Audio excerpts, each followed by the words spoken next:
حبايبي ازيكم عاملين ايه؟ يا رب تكونوا بخير. النهارده هنعمل مع بعض القراقيش او المنين بطريقه سهله وسريعه وبسيطه جدا ومكونات مظبوطه هتنجح معانا ومن اول مره. حلوه قوي مع كوبايه شاي مع الفطار او العشاء، تتاكل مع الحلو ومع الحادق. يلا بينا مع بعض نبدا نشوف ايه المكونات اللي احنا محتاجينها والطريقه ازاي.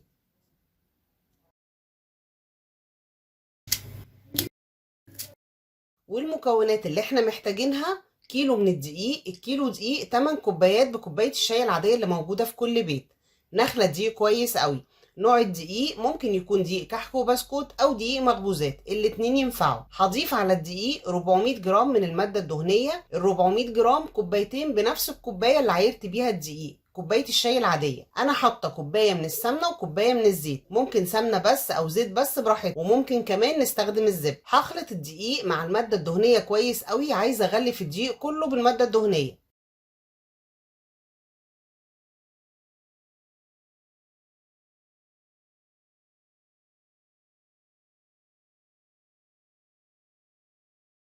لغاية ما الدقيق بيختفي تماما وغلفته كويس قوي بالمادة الدهنية. دلوقتي هنبدأ نضيف باقي المكونات. ودلوقتي هضيف 3 معالق كبار من السمسم المحمص، 3 معالق كبار من النشا، بيفرق جدا في قوام القراقيش، بيديها قوام حلو قوي وقرمشة حلوة. وهضيف كمان 3 معالق كبار من السكر البودر، معلقة كبيرة من البيكنج باودر، ومعلقة كبيرة من الخميرة، ونص معلقة صغيرة من الملح. وهقلب المكونات دي مع بعض كويس قوي قبل ما هضيف المواد السائلة.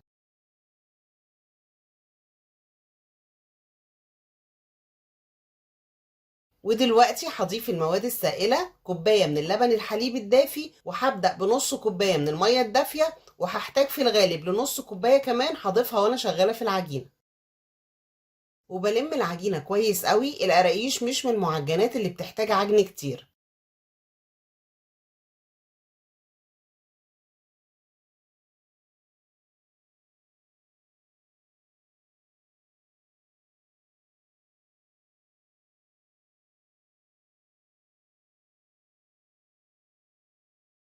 وانا بعجنها بضيف عليها بقية كمية المية الدافية اللي انا سايباها، نص كوباية كمان، بضيفها بالتدريج حسب احتياج العجينة.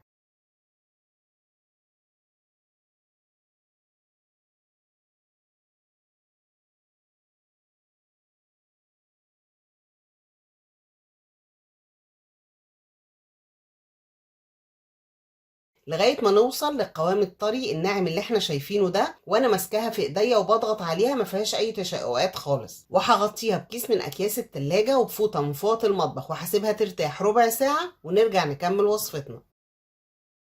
وبعد ما سبت العجينة ربع ساعة، هاخد نص العجينة تقريبا عشان يبقى الشغل معايا اسهل،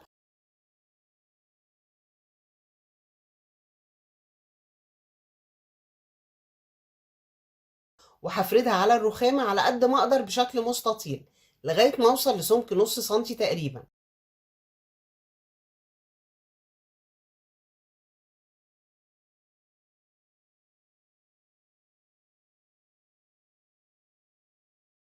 وبأي قطاعة أو سكينة هعمل خطوط عرضية، عرض الشريط تقريبا 2 سنتي، ولو في أي زيادات بشيلها.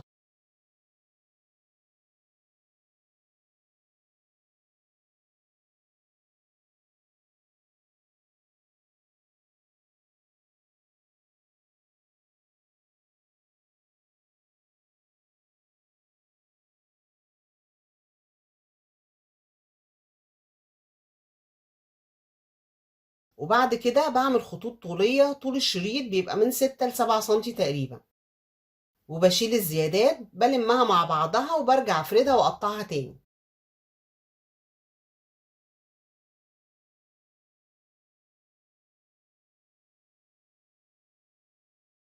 وبنقل الشرايط على صينية من صواني الفرن، مش محتاجة إن تكون مدهونة أي مادة دهنية، المادة الدهنية اللي موجودة في العجينة كفاية جدا.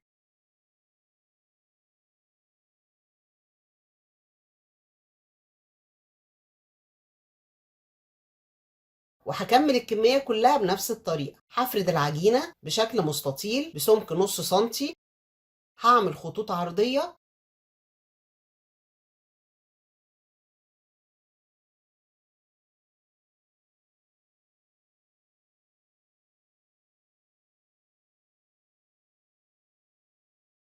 وخطوط طولية.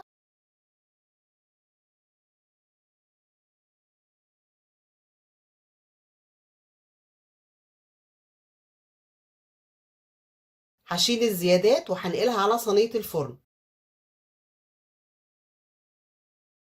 ودي أسهل وأسرع طريقة عشان نقطع بيها القراقيش.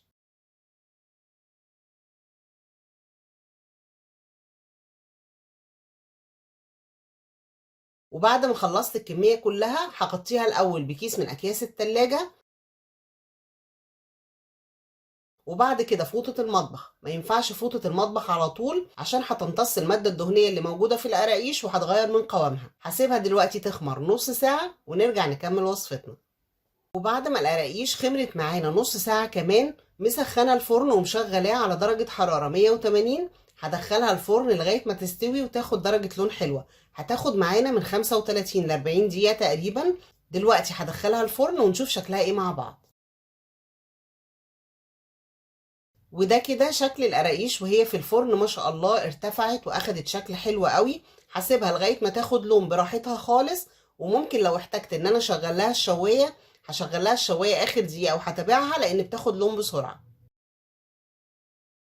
وده كده شكل القراقيش بعد ما خرجتها من الفرن. ممكن اسيبها في الفرن، اطفي الفرن واسيبها لغايه ما الفرن يبرد وهي تبرد خالص، وبكده انا هضمن القرمشه بتاعتها. وممكن اخرجها من الفرن واسيبها زي ما هي في الصواني لغايه ما تبرد خالص. وزي ما احنا شايفين لونها حلو قوي وقرمشتها تحفه. اتمنى تجربوها وان شاء الله تعجبكم.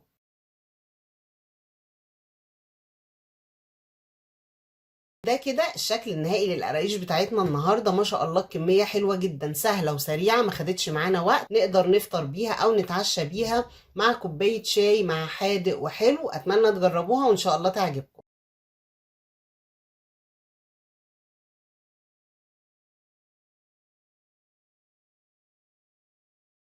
حبايبي وبكده خلاص خلصت وصفتي للنهارده، القراقيش الساده بطريقه سهله وبسيطه وسريعه جدا ومكونات مظبوطه جدا. هتنجح معانا ومن اول مره للفطار وللعشاء مع حلو ومع حادق. اتمنى تجربوها وان شاء الله تعجبكم. ولو الفيديو عجبكم ما تنسونيش باللايك والشير والسبسكرايب علشان القناه تكبر بيكم. واشوفكم على خير في فيديو جديد.